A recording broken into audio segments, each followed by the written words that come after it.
સાબર ડેરીમાં ભાવફેર મુદ્દે પશુપાલકોના આંદોલનને કોંગ્રેસે સમર્થન આપ્યું છે તેમજ પશુપાલકો સામે કરાયેલા કાર્યવાહી બાબતે જિલ્લા પોલીસ વડા, કલેક્ટર અને સાબર ડેરીને આવેદનપત્ર પાઠવવામાં આવ્યા છે અને જેમાં ખેડબ્રહ્માના ધારાસભ્ય તુષાર ચૌધરીની આગેવાનીમાં આ આવેદનપત્ર આપવામાં આવ્યું છે, જેમાં તુષાર ચૌધરીએ જણાવ્યું છે કે બાયડના ધારાસભ્ય હંગામા સમયે ઘટના સ્થળે હતા અને તેઓના આવ્યા બાદ જ ઉગ્ર સૂત્રોચ્ચાર થયા છે, જેમાં એફઆઈઆર પણ છે અને આરોપીના નામના તેઓનું નામ પણ નથી કરવામાં આવ્યું ઉલ્લેખ। જ્યારે કોંગ્રેસના નેતા જશુ પટેલ હાજર ન હતા પરંતુ એફઆઈઆરમાં તેમનું નામ પહેલા ક્રમે છાપી દેવાયું છે, ત્યારે પોલીસ વહાલા દલવાની નીતિની અહીં અપનાવી રહી હોવાના પણ આક્ષેપો ધારાસભ્ય તુષાર ચૌધરી દ્વારા કરવામાં આવ્યા છે।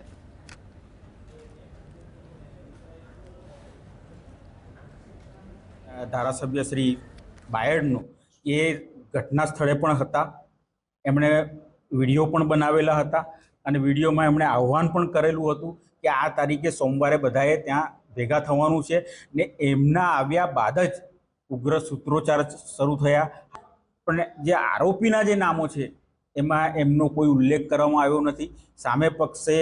अमारा जे पूर्व धारासभ्य जसुभाई पटेल ए पोते घटना स्थळे हाजर पण नहोता, तेम छतां एमनुं पहला नंबर पर नाम लखवामां आव्युं छे। तो पछी एमनुं केम आरोपी तरीके एक नंबर पर नाम राखवामां आव्युं छे ए पण पोलीस तंत्र वहाला दौलानी नीति अपनावी रही होय एवुं अમને